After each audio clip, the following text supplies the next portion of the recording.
During recovery from Forssells surgery, my gelding developed a bad nipping habit, and I mean bad. I have done everything to try and correct it. No treats, make him hustle and work, back him around the entire barn and arena, work on pushing his forequarters away, everything. Everything. I do sense he does it when he gets frustrated, but he also does it playfully. I get very worried when it seems aggressive. He also nips my feet when riding. He nips when I'm leading, and he nips when I'm brushing him. So I am flustered and not sure what else to do. Please help. Nipping problems. Nipping problems is a step away from biting. Biting ultimately comes down to the horse is trying to move your feet. That's what kicking is. That's what any of that stuff is. It's a way of the horse trying to control you. So where people go wrong, and I'm not saying you're doing this, I'm not there with you, but I'm just going to give you some ideas based on your question and see if we can find a way to tackle this. Right off the bat, where most people go wrong with this is, number one, they're inconsistent about correcting it. You know, the horse nips them, hey, they swat at him, knock it off, you know what I mean? Or they snap their fingers at him, they treat it like, it's a dog or something like that. They don't do anything enough to actually correct it. That'd be number one, inconsistency. That'd be a big thing. Number two, if I have a horse that I know is biting or is nipping, like I'll give you an example here in one of our cases. This is not very uncommon with stud horses. We'll get a young stud horse to train who comes in there, he's 2-year-old, he thinks he's King Kong, he thinks he's God's gift to the horse world. And they come in very studdy, very pushy. Studs in particular tend to be very mouthy, nipping, biting, that sort of thing, okay? The first thing I want to tell you to do is I'm going to back the horse up everywhere. And when I say everywhere, I mean everywhere. I don't mean Mondays through Thursdays. I mean 7 days a week. I'm never leading this horse again for the next couple of months. I'm going to back it up every single area I go. If he nips at me at all, like if I'm backing him up and he kind of nips or lunges forward at me, I'm going to get real aggressive with him, hustling backwards, whack that lead rope. Or if you got to reach up there and whack him on the end of the nose and get aggressive and let him realize, move your feet. I'm not whacking him to punish him for biting. The biting is a symptom of a cause. The cause is, it's a lack of respect. The horse is trying to move your feet. He's trying to get your respect. He's trying to move your feet forwards, backwards, left, and right, and you need to do the total opposite. So the simplest answer really here is you need to go do a much better job of the fundamentals. It sounds like you've got a concept of it because you mentioned backing, yielding his forequarters, but I got a sneaking suspicion you're not doing it anywhere near as effective as what I would be doing if I were in your position. So that's my first suspicion just based off of your question, okay? Backing is the key to fixing biting, nipping. They're darn near one and the same, okay? So that would be my first recommendation for you. Anytime you correct this, you've got to make his feet move, and you've got to do it aggressively, and you've got to do it right away, okay?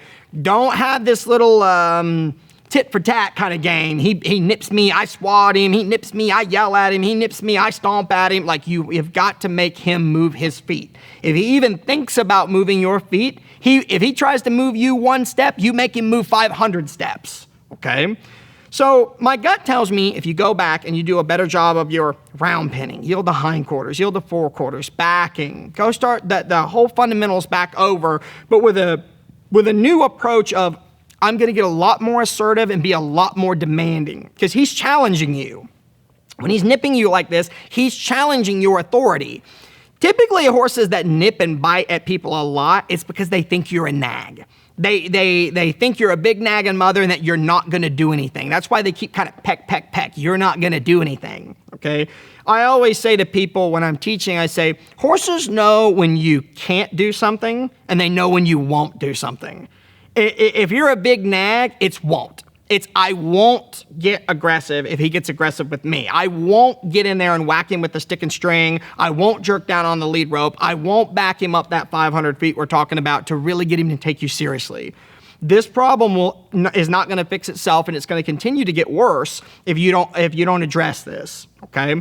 So Backing on its own would fix this problem. But the reality is all the rest of the fundamentals groundwork with that kind of tone in mind, that tone of if I even smell any attitude from this horse, any penny ears, shaking his head, snaking his head at me and kind of looking at me ugly and looking at me foul while I'm lunging him around or while I'm round pinning him, anything other than yes ma'am, yes sir, I'm moving my feet, how far do I need to go? Anything other than that whatsoever, you need to up that pressure immediately and get a lot more aggressive with the horse. My gut tells me you're pecking at him too much. My gut tells me you're being a nagging mother, and that's why this has got out of hand. Now, you're not wrong in that when you get a horse, we've had this happen multiple times. We'll get a horse back either from, let's say, like a breeding facility. When we've had studs over the years at Clinton's, and we take them to a breeding facility, and they've just kind of been handled in a sort of like administrative way. He needs a vaccine, he needs this, he needs a shot, he needs to go over here, he needs to get collected or whatever. And that's the only thing they do to handle him. They don't train on him, I suppose is what I'm trying to say. They're going to get ugly. They're going to get studdy. They're going to start pushing your buttons. Horses challenge each other on a daily basis. What makes you think they would not do the same to you? In your case, he had an injury. He was recovering from an injury.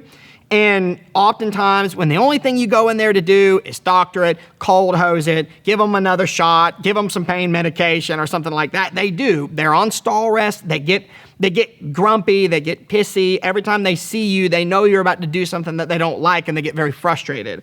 And there's really no way, when they're injured, you just have to handle them. You've got to do what you've got to do to get around them, I suppose what I'm trying to say. I don't like it. I know what's going to happen. I know when the horse comes back from training, it's not going to be pretty because he's gotten in a habit. You know what I mean? If I have a horse that's three-legged lame or he's recovering from a surgery, it's not like I can go chase him around the stall when he's being a jerk. You know what I mean? It's not like I can take him out in the round pen and start lunging him, right? So you got to get around him safely. But at your stage, it sounds like the horse is sound and he's ready to work. So I'd go put it back in training mode is what I would do. I'd go back to getting his respect. Don't try to go back to riding or doing anything like that until you get this done with on the ground. If that horse is trying to nip me when I ride him and that sort of thing, you need to be doing a lot better job on the ground of getting him respectful before you ever think about getting in the saddle before it gets unsafe.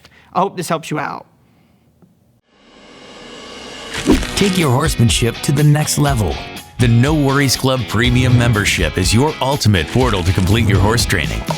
You'll have access to Clinton's complete training library, thousands of hours of step-by-step instructional videos. You'll master all aspects of horsemanship, from fundamentals to trick training. You'll have access to our exclusive social network that connects you with thousands of dedicated horsemen from around the world. You'll have the method available wherever you are and accessible through the web, your phone and tablets, or your favorite streaming devices. You'll receive 8 all-new training videos per year and the quarterly No Worries Journal, as well as access to the ever-growing video library, Q&As, performance horse series, blogs, and more. But that's not all. You also get free tickets to walkabout tours and priority access to the latest news coming from Down Under horsemanship. Not to mention VIP pricing on all of Clinton's must-have training tools. So what are you waiting for? Unlock the ultimate access and jumpstart your training program today.